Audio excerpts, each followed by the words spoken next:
welcome to another edition of the Above the Bridge podcast. I'm your host, Thaddeus. This is episode 92. First, I want to shout out our sponsors. I want to thank Defend Hawaii. They've been with me from the beginning, so shout out to Defend Hawaii. If you go on their website, go check out what they have. They got some new drops. They got a bunch of new collaborations going for the University of Hawaii football team. I know Chris Meheula and Mike B got a lot of good collaborations going with the community and the Hawaii aspect of the culture. Go check them out, defendhawaii.com. Use promo code ATBPod upon checkout, and you'll receive 15% off whatever you order. They also have a store, Windward Mall. No one, go check them out. Next, I have iRep Detail Supply, and this store has been around for about a little over a year. They're in Temple Valley Shopping Center, and it's anything you need to detail your car. Go check them out. They have waxes, polishes, soaps. They also have a website, so go use their website. Same thing, ATB Pod upon checkout. You'll receive 15% off your entire purchase order. And we also have Hawaii Candy Factory. Check them out. You see their noms everywhere. They're at all the craft fairs. They have a couple different stores that carry their brand. It's Lihimui candies, gummies. They have a bunch of lemon peel gushers. I love the peach rings the best. But go check them out. Hawaii Candy Factory, promo code ATB Pod upon checkout, 10% off your entire purchase order. And last but not least, we have a new sponsor, and this one I really like. It's Medical Mushrooms Hawaii. Their website is medimushroomshawaii.com or medimushroomshigh.com. And they have this mushrooms. It's a tincture. It's called lion's mane. And this helps me with focus. It gives me energy. It definitely gives me a lot more time to think about things before I fly off the deep end. So it kind of gives me patience. But go look up the benefits of taking lion's mane, and you can go on their website, like I said, medimushroomshigh.com, and use promo code ATBPod on their checkout, all caps, and you'll receive 40% off your first bottle of lion's mane. Go check them out. All right. Aloha. This week, my guest is a content creator, video edit master. He's been doing AI stuff now, and his video has been blowing my mind. So I had to get him on the show. Tyler BERNABE, what's up, man? What's up? Thank you for having me. Super awesome to be here. Bruh, I've seen you on Instagram, and you're part of the Hawaii creative community, and I would see your videos just pop up, and it's so amazing how you've been using AI to create videos, but it goes in and out of like normal stuff, and then it turns into AI, and then it comes back out, and it's just crazy to see. Yeah, no, man. I try to do it like that, because when I'm watching the AI videos, as someone who like films a lot of dancers, and as someone who dances too, I know that if I was the person in the video, I would also want people to like see me for me as the subject and as the performer, and not just have it be like, oh, this thing looks so cool. And then kind of like the person whose talent even makes the coolness, like the base of it possible, gets lost in the whole AI thing. Like, so I try to bounce back and forth between like reality and the AI and find a solid mix so that the subject doesn't get lost in the whole thing. Yeah, it definitely is being captured that way. So were you just a predominantly videographer prior to learning how to do AI? So I got into videography back in 2018, and the entire reason I even got into it was because I'm a dancer. I've been popping since I was 16 years old. I'm 34 now, and I realize, because I'm very in tune with the street dance community here, the B-boys and all that stuff.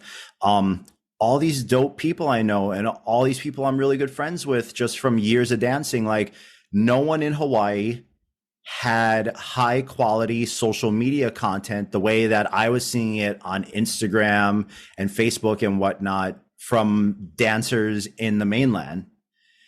And I was like, I think I could do that. So I went on eBay. I bought a first generation Sony A7S for $500. I got a 35 millimeter lens, and that was my entire camera kit for the first year I did it. I was just like, okay, I'm gonna give this a go. And if I like it, then after a year, I'll invest some actual money into like getting a whole setup. But How'd you learn how to use the camera and stuff? YouTube.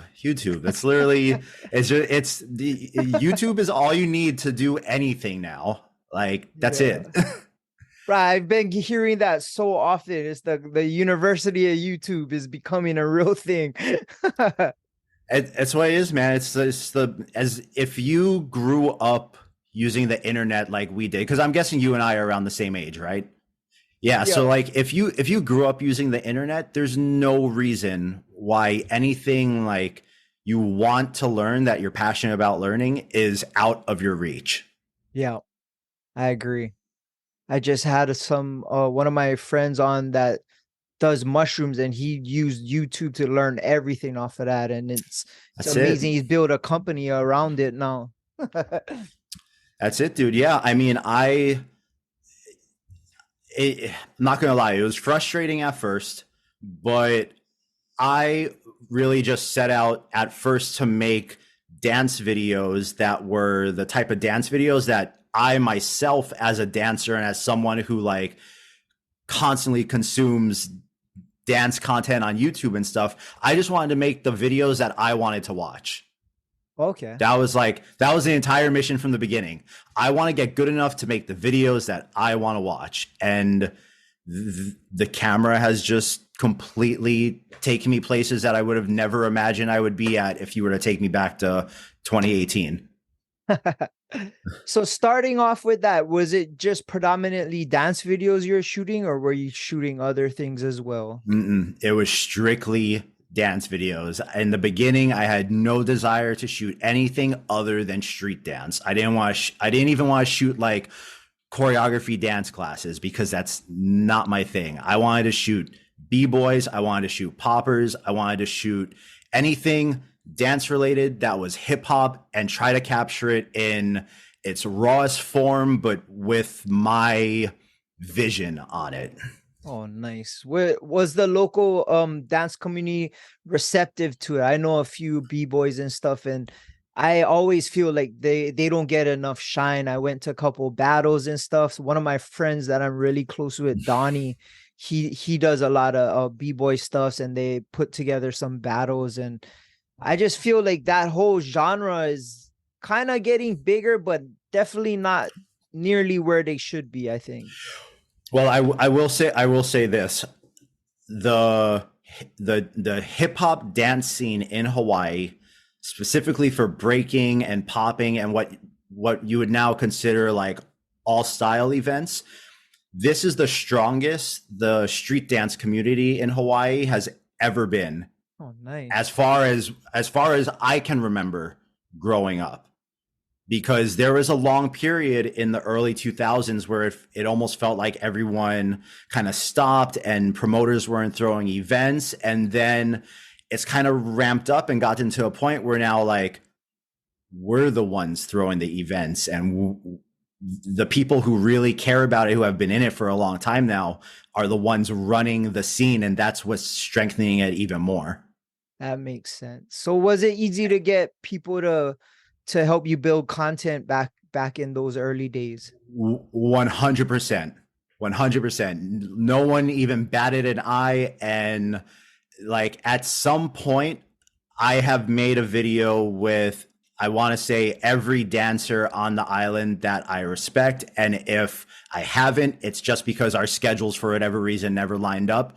But I was, for like the first year, I was putting out at least 1 to 2 dance videos every week, and none of them were Wow. videos of myself.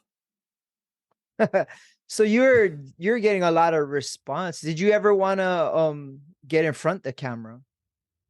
Um, Dance is a for me. Just as I've gotten older and after I've been in it for so many years, I've realized like what type of dancer I am, and for me, that's I enjoy when I'm in a good environment, like a good party, and I'm surrounded by my friends, and the music is good and the vibe is right. I've always had a very difficult time flipping the switch and just going and turning it on when I'm not in the mode with everyone. Oh, And I had a lot of years where I almost felt like there was something wrong with me because of that, because I know so many amazing people who can literally just like boom and they're going and they're dope. But um I've just kind of accepted that that's the type of dancer I am and that's the type of dancing I enjoy. So if I get in front of my camera, it's because I'm really feeling it and I want to, but it's not something that I really like set out to do. okay. So you're not someone who needs the shine or trying to get themselves in front of camera doing dance moves and stuff like that. You're trying to get other people the kind of the shine that they want to get.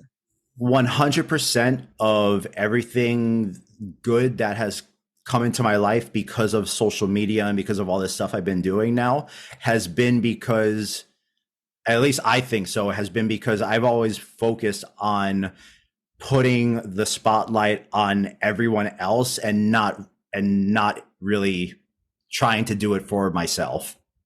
That's awesome, bro. That's a good motivation, bro. Doing stuff for other people. That always like I like that kind of concept. Do you do so I would assume you do your own editing.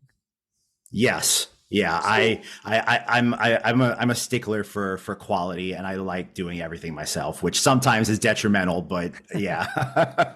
what do you use? So I started off for the first couple years in Final Cut, Okay. and I just used Final Cut because everything I did was on a Mac, and it just like ran good and it was fast. But then as the years went on, and I started to get like more gigs, and sometimes I would have to collaborate with other editors on jobs and stuff.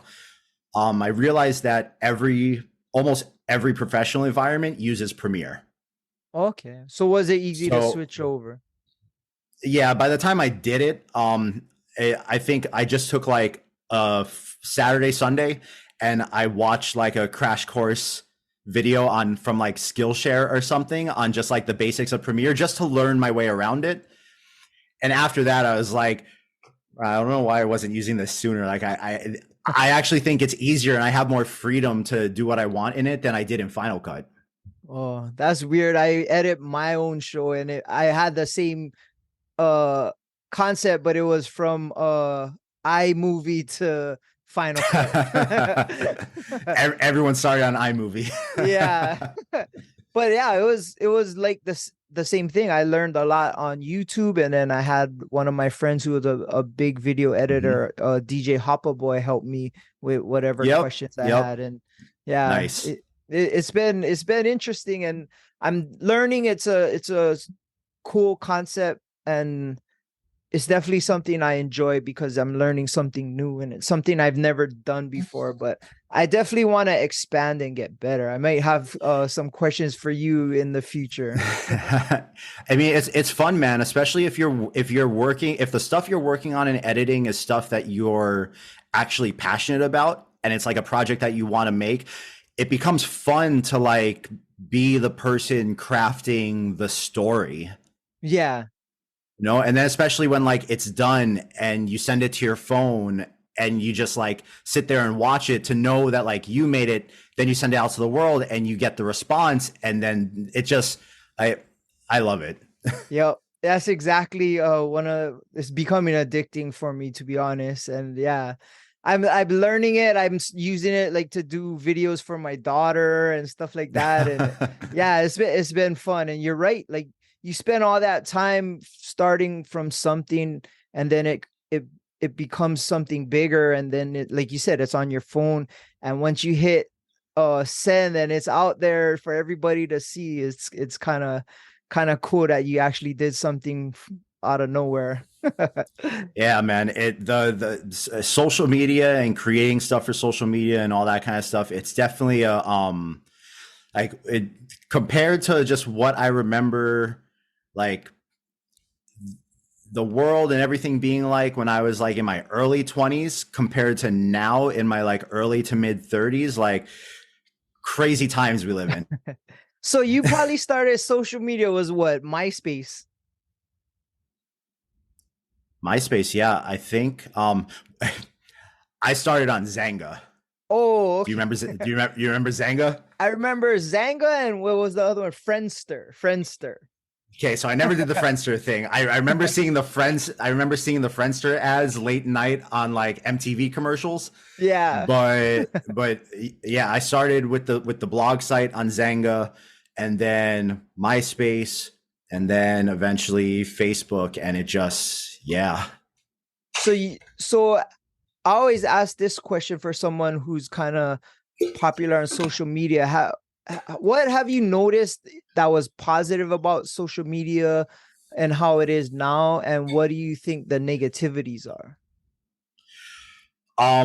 What I'd say now is that because of social media, it's easier than ever to find a path to monetize and make a living doing something you actually love that you're passionate about.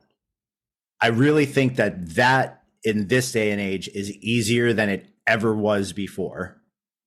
Because if you are good enough at the thing you're passionate about and you make content around it, if you can get traction on that, then there's literally no limit to what you can do. That's true. Yeah. Before, though, and what I do slightly miss about social media, even though it still kind of is just in a different way, like I feel like if as I'm scrolling through Instagram that I feel like everyone is selling me something, even if they're not selling me something. You know, I That feel like makes I'm sense. constantly being sold, and it makes me it actually does make me consume less than I create, because I hate the feeling of looking at my phone and feeling like no matter what like positive thing someone is putting out there, like whether it's the message or their talent or something, I feel like I'm constantly being sold something, and I hate that. Yeah. And I do remember back when like Instagram was like my timeline was actually like friends and people I knew, and you were seeing like what was going on in people's lives. Like that is not what it is anymore. Yeah. That and food pictures, man. And I'm getting sick of seeing what my friends are eating for dinner. Like I kind of don't care. bro, yeah, and but now like all the food stuff on there is like, why can I not ever eat anything that looks this good? Like Yeah. that's what it's turned into now. Yeah, that and my girlfriend's the same. Like we'll get our food. I'm trying to eat. I'm hungry. She's wait, let me take a picture. Wait. Yeah. And she like boomeranging my spaghetti plate. I'm just like, oh yeah. And then she got to retake it. I'm like, you know what? I'm gonna eat. Nobody cares that I'm eating spaghetti right now.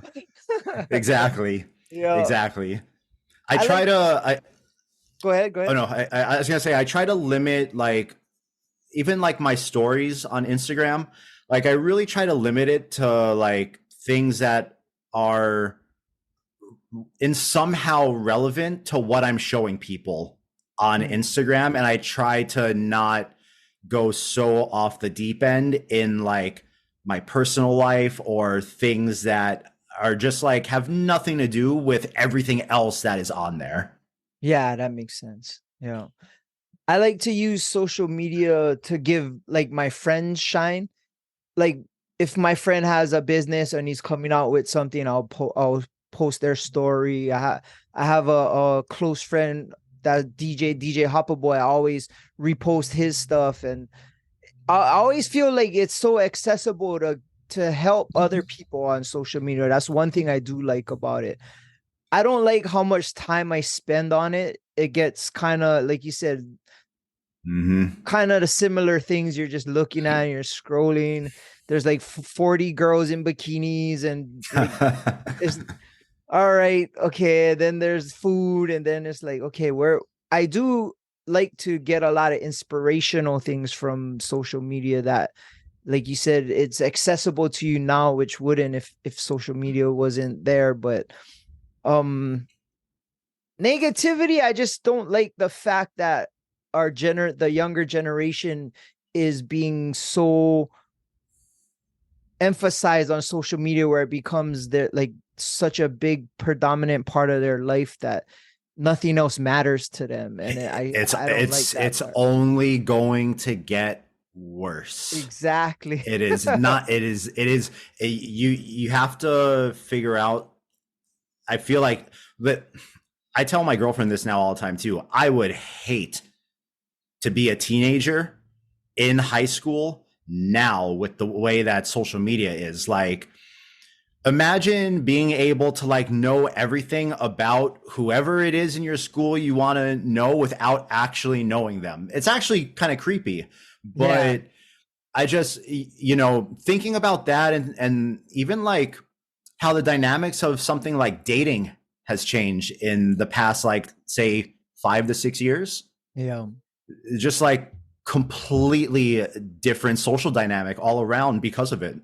Yeah. And I work in the club. I always say this, like, you don't have to go out and have to be able to go up to somebody and put yourself out there and take that risk and that chance of embarrassment of getting shut down.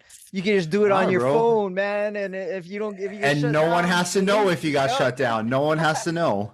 Yep, But exactly. to, but I mean, I remember when it was still like really kind of still like taboo, or like if you met someone online, you almost were embarrassed to tell people that that's how you met. Yeah. And now it's like it's more normal to meet someone that way than it is at a bar or at the club. Yeah, it's kind of weird, and there's a lot of times where people miss out on in the moment experiences because they're too busy trying to capture it on their phone or show Mm-hmm. people on Instagram what's going on. It's like, bruh, be in the moment. You don't need to I take can't a tell. video every. I can't even tell you how many times I'm at like some crazy dance event in the mainland, and I'm actually being there. Like I'm being paid to film it, and I just want to put the camera down and just watch it because I'm like watching it through my screen, and it's so hype, and I know that if I looked up, it would be 100 times better, but I can't look up because I can't miss the shot. Yeah, that makes sense, but I guarantee everybody around you is on their phones trying to film it and aren't Exactly. So no one's actually there. yeah. So, being immersed in AI now and using your videos, how did you even start kind of changing over to start doing that stuff? So maybe like 3 or 4 months back, I finally got a PC. Okay. Up until then, I've been like a Mac fanboy, just mainly because I don't like the aesthetic of Windows. Like if I have to spend time working or spend hours on the computer, I want to be in an environment that I enjoy looking at and I enjoy moving through. I enjoy how Mac OS looks and feels just as I'm doing my work. Yeah. Windows, I don't really. I think it still looks like Windows 98, you know? Yeah. But that being said, there were a number of things just on the video editing side that it was going to benefit me to get like a PC with an actual graphics card. No matter how much Mac boasts their specs of their M1 chips or whatever, like I have a Mac Studio with an M1 Ultra chip, and my 3090 GPU blows that away Oh in wow. every aspect. The little chart they put up when they released the Mac Studio is complete BS. They the 3090 kills it. That being said, I still have both, but I got the PC, and now that I have all this extra processing power, someone on Instagram, whose Instagram handle is willis.visual, reached out to me maybe like 6 or 7 months ago. And he asked me if he could use one of my dance videos as the base for an AI dance video.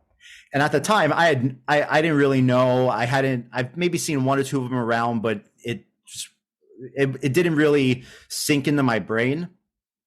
And then I started to see more and more as the time led up to me getting the new computer. And I was like, damn, I'm going to look into this because I wonder if I could make this stuff, because I had a bunch of ideas for how I could take my dance content to the next level, and even just like incorporating it into normal video edits.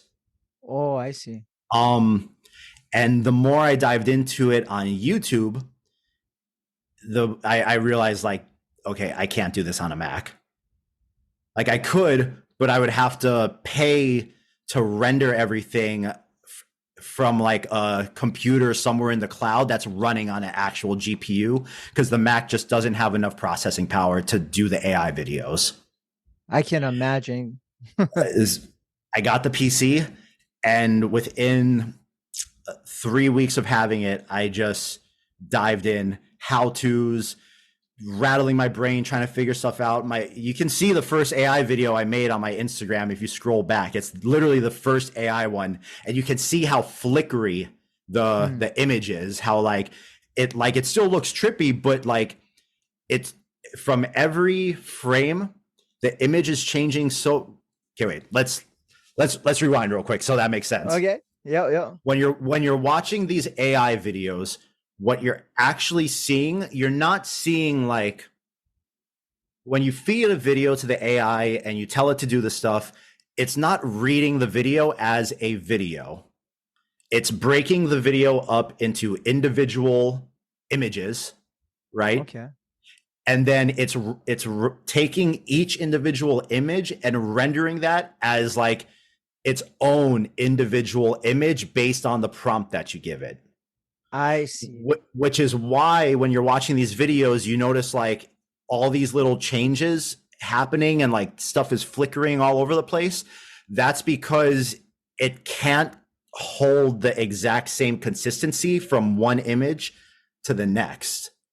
And that's where that little like flickery thing is coming from. Now, things have been made and it's gotten better where like now the AI is taking whatever it does on the very first image of the video, and it's trying its hardest to carry that same thing through every other frame as it creates all these pictures. So they're getting better and better and better, and now they can get really smooth. But just in the past couple months since I've been doing this, like it wasn't like that 3 months ago. 3 months ago, like everything was like crazy flashy and flickery. Oh, and it's only going to get better throughout the next couple months and the years. It's getting crazy. The specific thing I use to make the videos, there is a new version with significant improvements coming out like every 2 weeks. Oh, wow. So you got to pay for that, or it's an upgrade? So all the AI stuff that I use, with the exception of Midjourney, because I pay for Midjourney to generate images. What the base thing that I use is called Stable Diffusion. And this really smart guy created an offshoot of Stable Diffusion, which is completely open source, by the way. As long as you have the proper computer resources, anybody can be doing this AI stuff. It's all you need is a decent computer and a good graphics card, and you're off to the races if you have the patience to sit down and actually learn it. The thing I use is an offshoot of Stable Diffusion created by this incredibly smart guy who you get access to this thing if you join his Patreon. So I support this guy every month on Patreon at the highest tier, because that's like, it gives me so much value that I have no problem doing that. And I think when I joined this guy's Patreon, there were maybe like 40 or 50 patrons, and now he has like hundreds because it just keeps getting bigger and bigger. Yeah. So, doing your videos is predominantly same thing, dance people, and you just kind of add the AI to it. How long does one of those videos take to make? So there's about 35 to 40 minutes of like what I would call prep time before the AI part, where I take the base video, um, I go into Adobe Premiere or Adobe After Effects, and I have a whole bunch of things I do to it to get it to be the best quality for the AI to actually read it. Because Okay. there's a lot of little things that have to be taken into account, like is this, if the subject's too far from the camera and you prompt in, let's just say, cyberpunk cyborg, the easiest thing.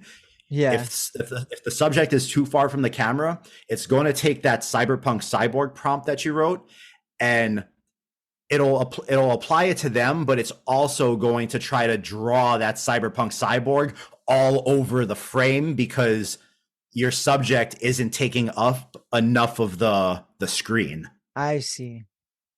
So there's about 30 or 45 minutes of prep work I do to each video to get it ready. Then once I get it in the AI,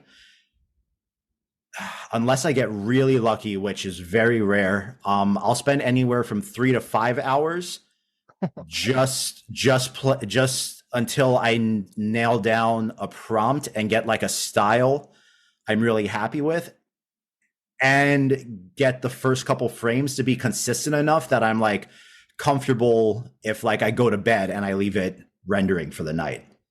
Oh, that's how long it takes. Well, like a 60-second video will take, once I get to that point, right? So once I get past the first hour of prep, the 3 to 5 hours of prompting and getting my settings dialed in, the actual rendering part where the video is created for a 60-second video will take about 13 hours Oh, on wow.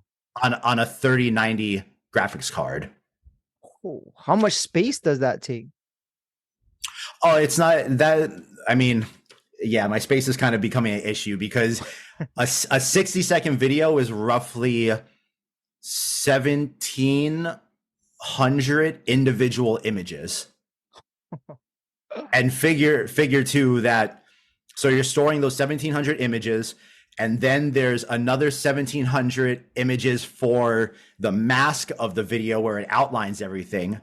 Then there's another 1,700 images multiplied by 4 or 5 for every layer of like control you put on it, where it outlines different parts of the image to try to make it as coherent as possible. So yeah, So you it got some hard drives, space, terabytes ready to go to. I need more. I very quickly am approaching needing more. That's nuts. Well, I think what you're doing is pretty cool. I like, do the people that you filmed, like, are they still like random dancers, or people that's paying you for your services, or? So the on the filming side of things, on filming street dance, I work for the Stance Elements production team, where Okay. on Instagram and on YouTube and stuff, it's the @ is Stance Elements. It's the largest street dance social media group on the internet, period. We have almost 900,000 followers on Instagram, 2 million subscribers on YouTube, and 2 million followers on TikTok. Oh, wow. And the total Stance crew, there's about somewhere in the ballpark of like 15 of us spread across the world. I'm one of the newer ones that they brought on a year ago. Oh, But wow. And this so was I prior to you doing AI? yeah, so AI, I've really only been doing it for like 4 months now. Whoa. This was just because of all the work I put in with filming all the Hawaii dancers, and they recognized and they saw the quality of my videos. And then last November, they gave me a shot to be a part of the team. They flew me out to Connecticut to film the pro breaking tour. The next week, I was in New York to film the Red Bull BC1 World Finals. Oh, wow. And then the next week I was in LA for a freestyle session, and then I came back home.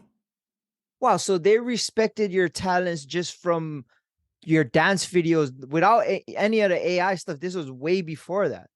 Stance isn't to date. I've only put 2 AI videos on the Stance Instagram page because it's more like Stance is more so about really showcasing high level street dance and just like the dancers. We're not trying to get too sucked into the AI part of it for with them. Wow. So that's impressive. That means the time and effort you put into your craft kind of paid off. It impressed like that big a group. And now you're doing that AI stuff. They must like what you're doing as well with that stuff as also, I, right?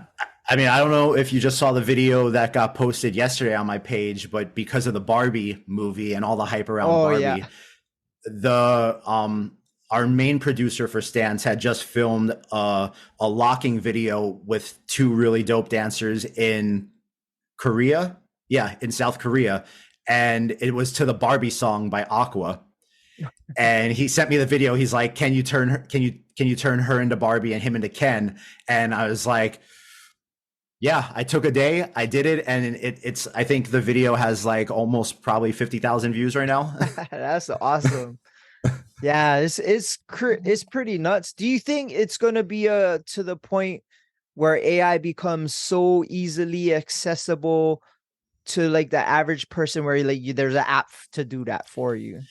So everything I'm doing right now in its current state is, I'm not saying this to toot my own horn, like at all. It is not easy. It is I can complicated. imagine. Not only do you need the right type of hardware to even like start it, it is just technically like for a while there when I was trying to when I was trying to learn it and get a hang of it, like I was seeing so many dope AI videos on my Instagram feed that I was starting to feel like I'm just stupid because I can't get my videos to look as good as these guys. And it like I really like it's frustrating because there are so many settings and it is not explained to you anywhere what any of them do. And just by reading the names of the settings, you would have no clue what that's going to do.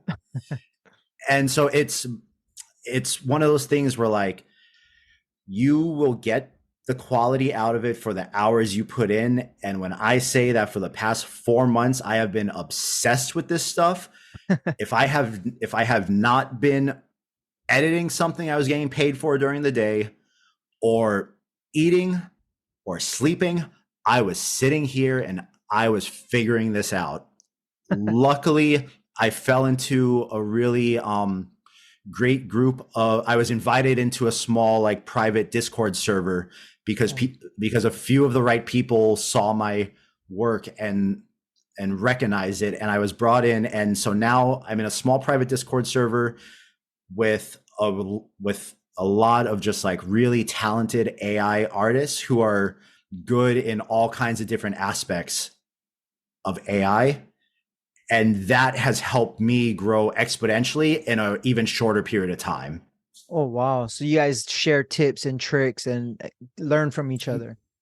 As I'm sitting here working all day, even if I'm like working on something that's not even AI related, we're there's at least like anywhere from like 5 to 7 of us just sitting in the voice channel in the Discord, and we're just constantly talking about it, or someone is talking through what they're working on and everyone is trying to help them work through whatever issues they're running into. And it's just like this huge collaborative thing that in the end lifts everybody up. Oh, that's awesome.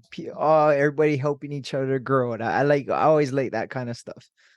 Dude, I've honestly in the past 3-4 months, I've spent more time with these people in Discord than I have with any of like my friends. Like it's I've put in enough hours talking to these guys and us helping each other, and just not even only talking about AI stuff, but like I consider these people my actual friends now. That's awesome. Yeah, one day you guys will meet up in person. Exactly. Yeah, that's cool.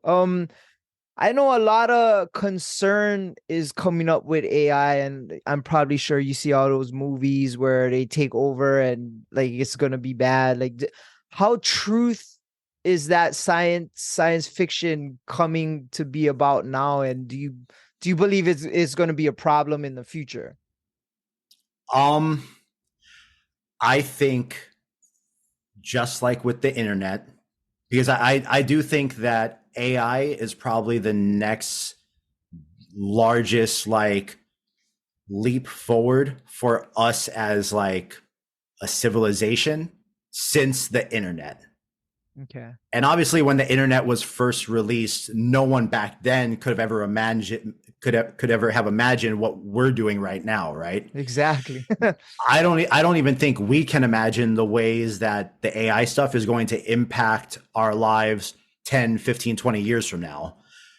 That being said, I think that just like with the internet, anytime new technology comes out with as exciting as it is and as much good that can come from it, there will always be people that will find some way to use it for nefarious means because unfortunately bad people just exist.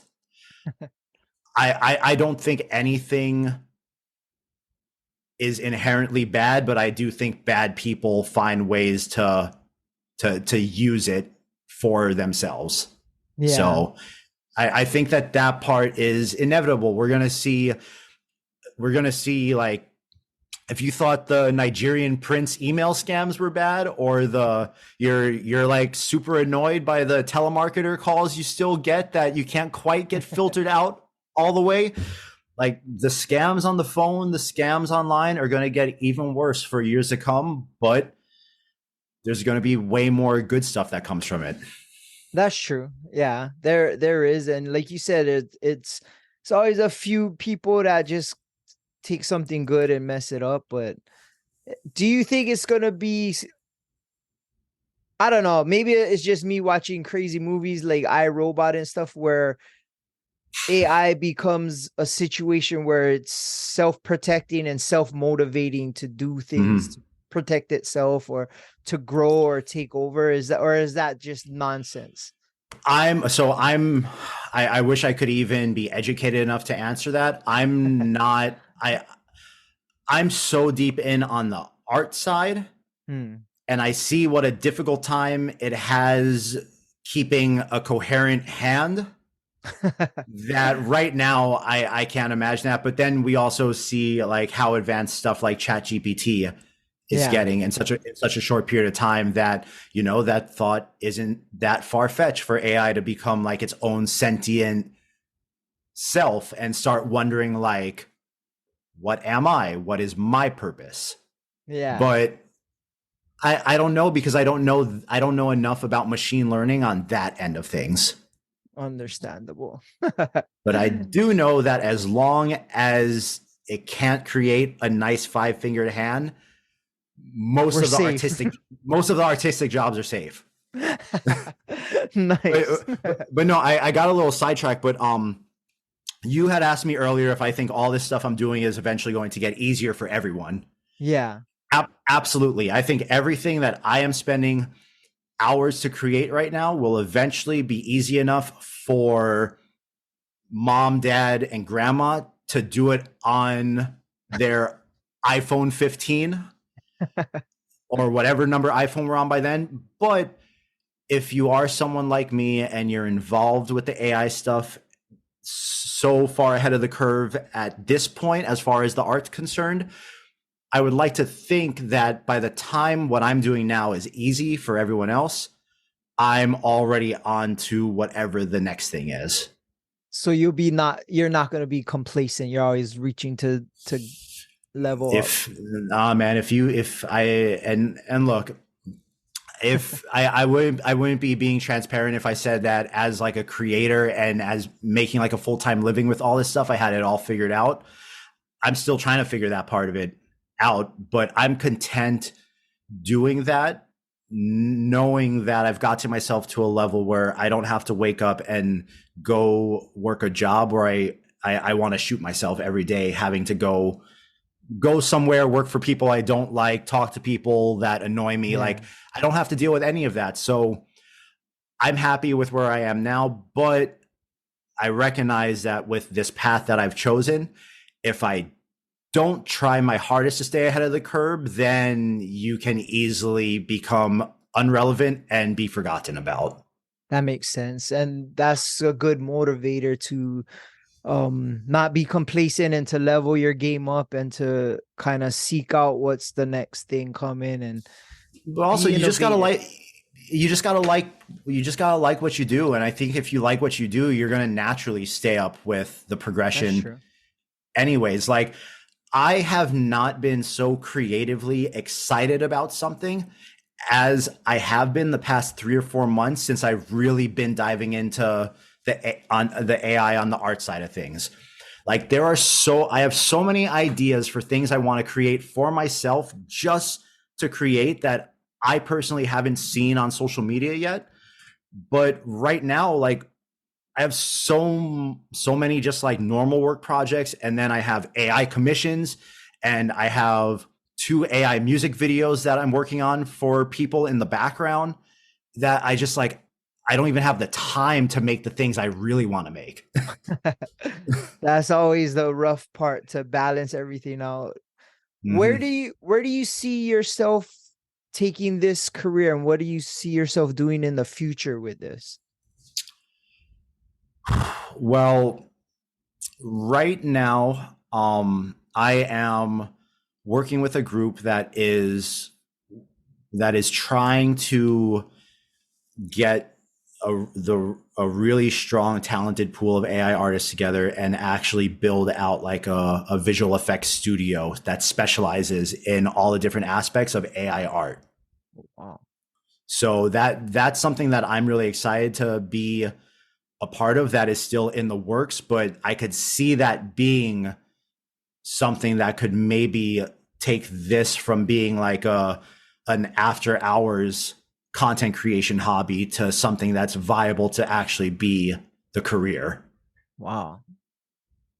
Okay, So that, at least that sounds that's cool. what I'm hoping for, because I would love that. But that being said, I would hope that I could just continue to create things that I like, and in doing that, people will like what I like, and someone will want to hire me to make something for them like I'm making for myself.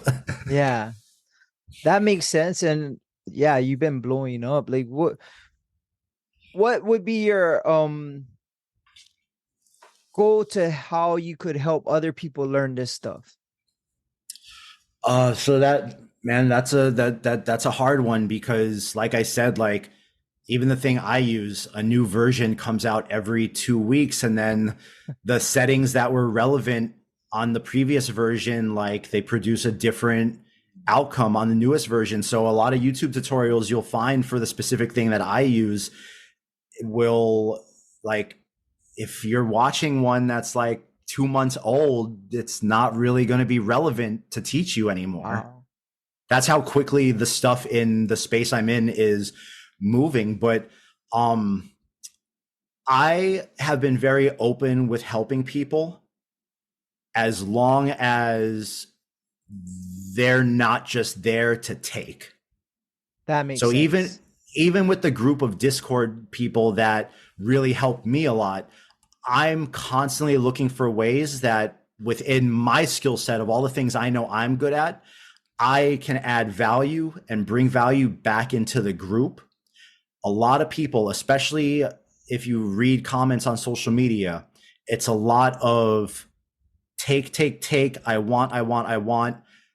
Give me this, give me that. This should be free. It just, everyone feels very Entitled. Yep. entitled to this stuff that you have put hours into. And look, I know a lot of people out there think that the AI art stuff is as simple as pressing a button. Am I pressing buttons? Yes. I'm also pressing buttons when I edit wedding videos.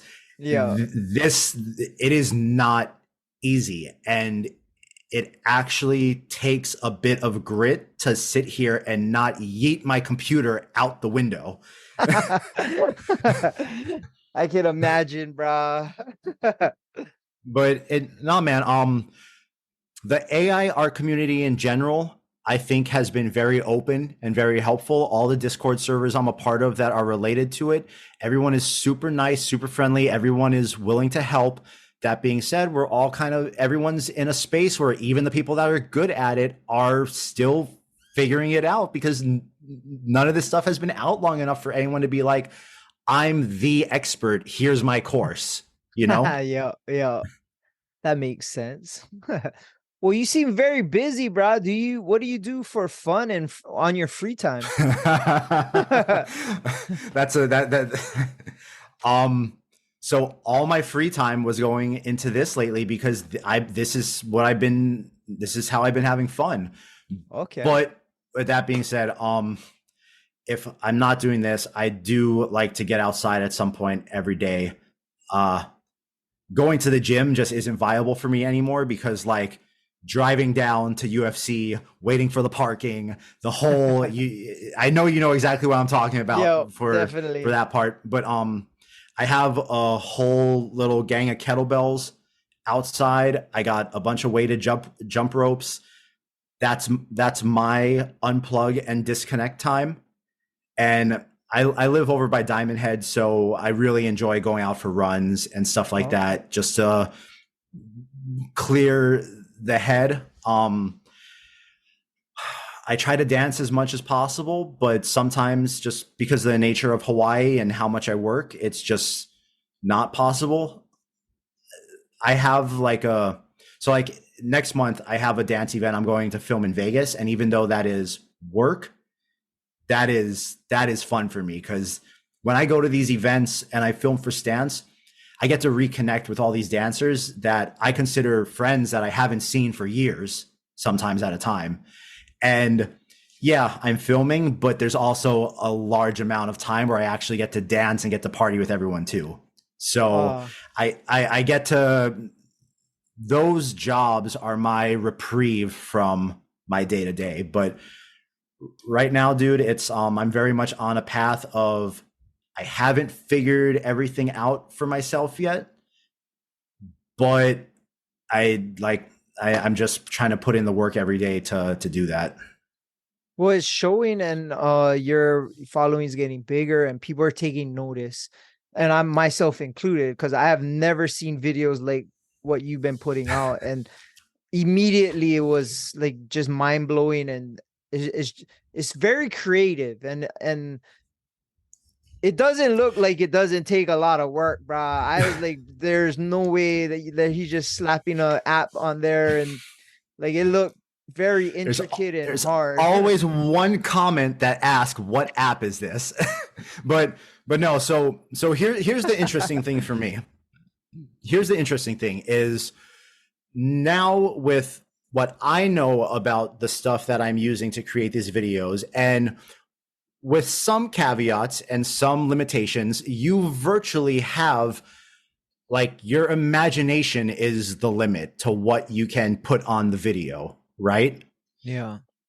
Now you can't just tell it all this kind of random stuff, because it's going to pick and choose the first things you put in the prompt, and that's going to be the strongest. And then as the prompt gets longer and longer, things start to fall off the list of importance to the AI.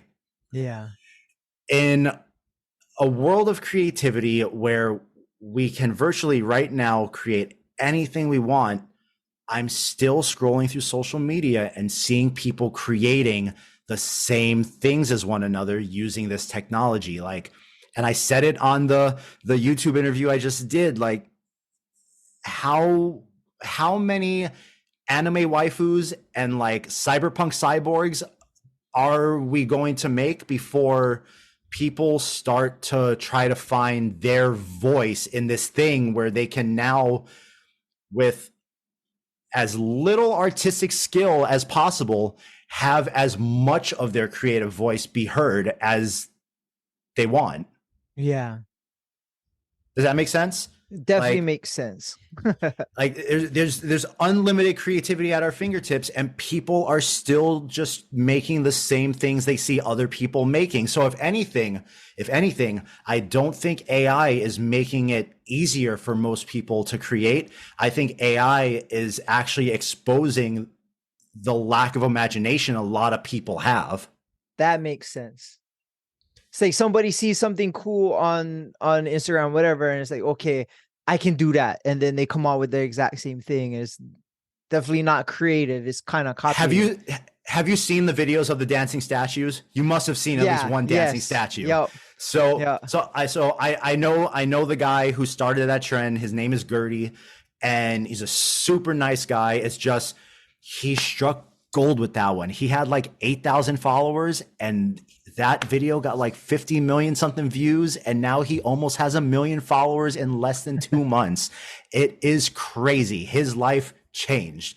That being said, how many more statue videos from other people have to be made before people are like, okay, I got these settings down enough to reproduce what I saw. What do I want to make now? Because so here's the thing for me. Especially in the past 2 months, because like my Instagram, my entire growth on Instagram has been because of collaborations, Yeah. not because of solo content I've made myself. Even from the dance videos, I didn't start taking Instagram seriously until I picked up the camera and I started shooting dance videos for all the local dancers.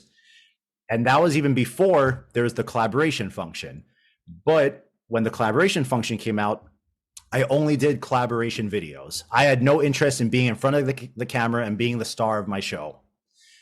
So I built up to 10,000 by being the video guy, putting out high quality content for all these amazing dancers that I know.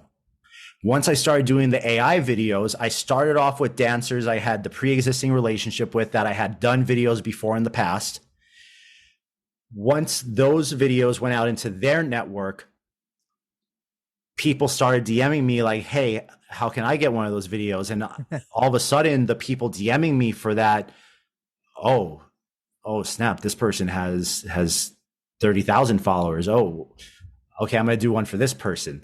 I do one for the person with 30,000 followers. The next person that DMs me has 65,000 followers. Oh, okay, I see what's happening. So I just, for the past like 2 or 3 months, I had to have a list created in Notion for myself because I had so many collaboration videos in queue that I had to make sure I didn't forget or miss someone that had sent me a video.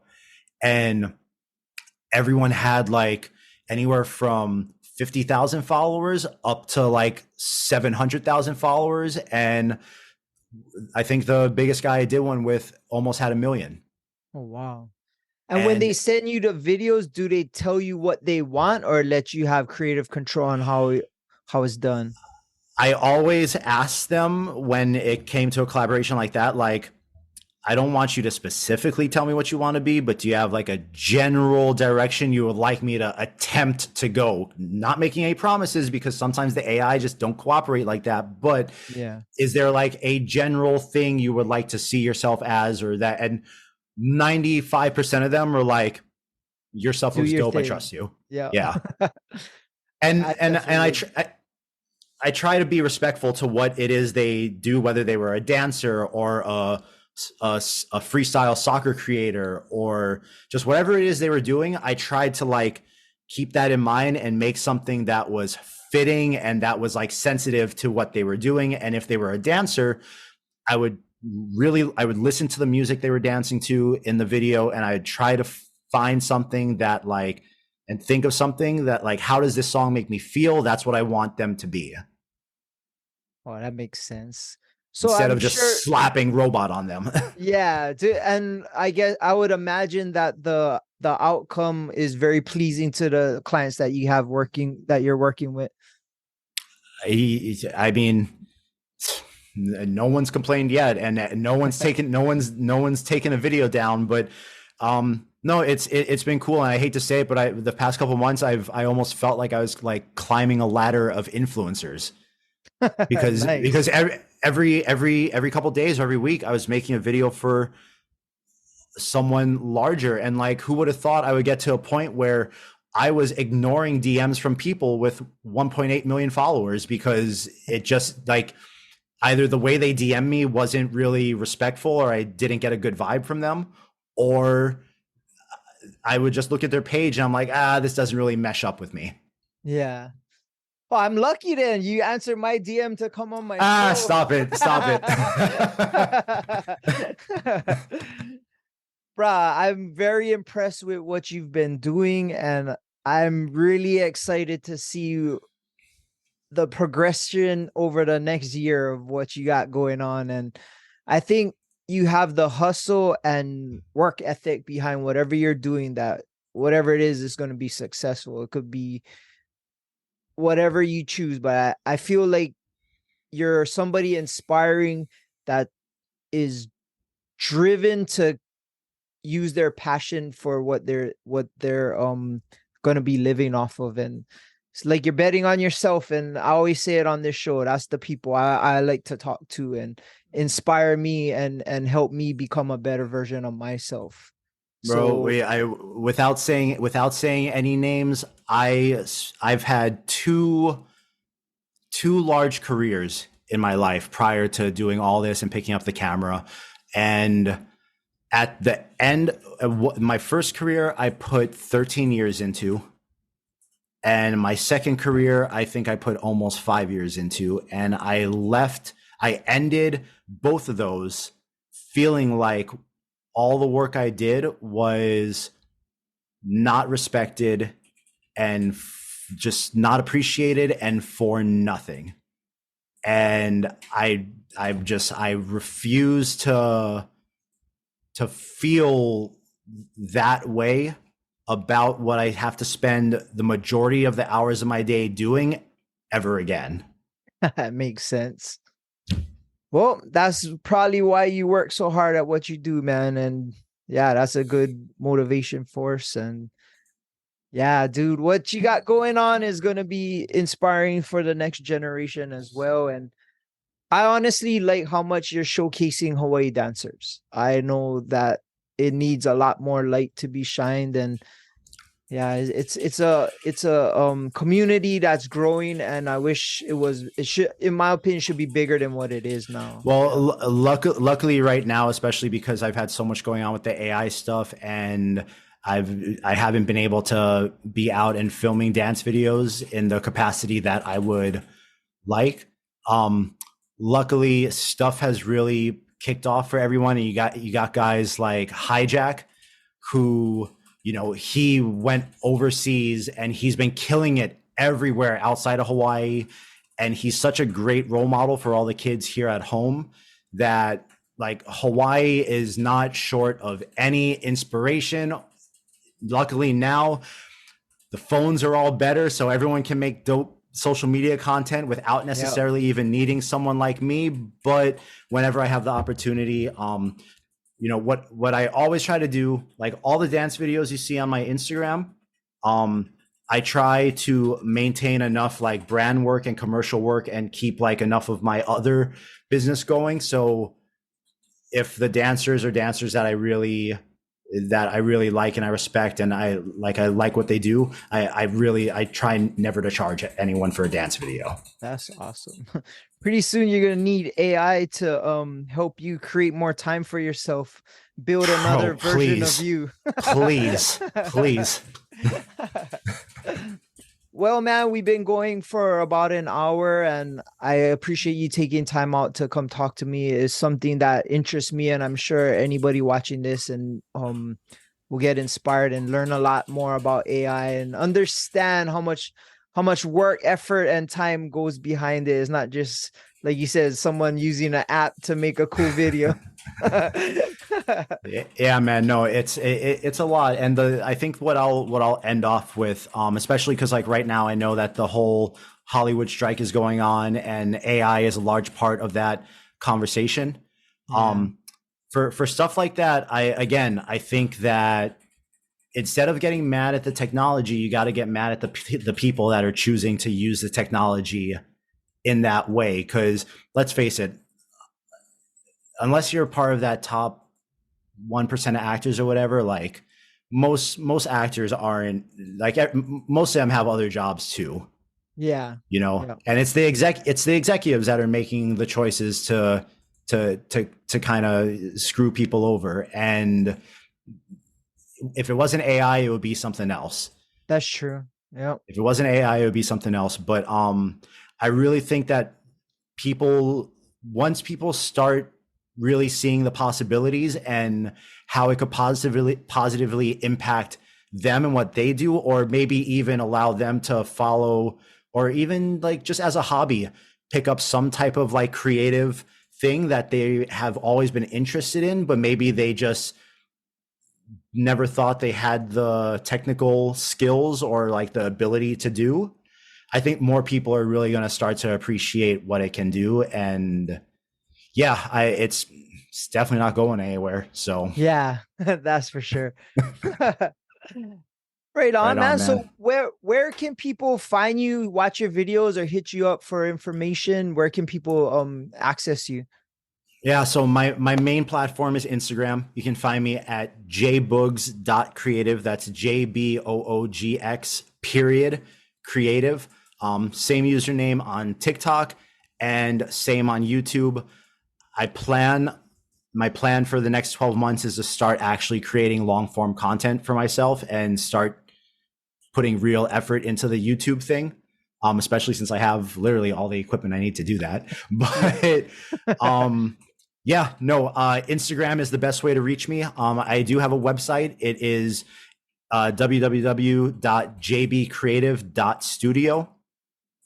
Sending me a DM on Instagram is usually the best way to get a hold of me, because I spend so much time on the app, because that's literally where like all my business comes from right now. Nice. And for us, it's the same. Our Instagram is Above the Bridge Podcasts. Our YouTube channel is Above the Bridge Podcast. Website, atbpod.com. And my personal Instagram is Thaddy Daddy High. Well, man, like I said, I'm excited to see what you got coming out in the future. I hope you reach some goals in the next year or so. And yeah, I would love to chat with you again and get some more insight to what the new stuff is and what you got going on. Yeah, man, let's run it back in 6 to 12 months. Yep. Or we could just have AI do it for us. Let's hope not. Let's hope not, because then it's taking your job. Yeah. All right, man. Well, shakas for the cameras. Right on, bro. We're out. Shout out to the Artist Group Network. Aloha. Right on, man. Boom.